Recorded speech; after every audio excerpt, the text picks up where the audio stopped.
আসসালামু আলাইকুম। আজকে এক জোড়া নতুন বাঘা কবুতর কিনে আনলাম, দেখি কেমন হচ্ছে জোড়াটা। মাশাআল্লাহ। প্রথম নটটারে রাখি। মাশাআল্লাহ, এই যে মাদিরা।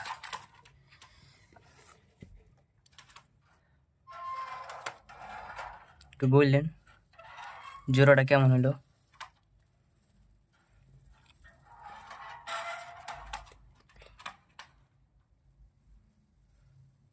দূর থেকে আসছে তো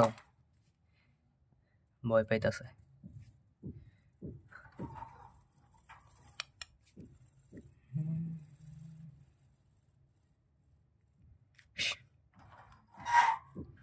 এই যে এদিকে দেখি, এদিকে চাও, এদিকে চাও। রাত্রেবেলা ভালো মতো দেখা যেতেছে না, দিনের বেলা একটা ভিডিও করে দেখাবো। কবুতর জোড়াটা ভালো লাগলে একটা লাইক করে দিয়েন, কমেন্টে বললেন যে জোড়াটা কেমন হয়েছে। মাশাআল্লাহ।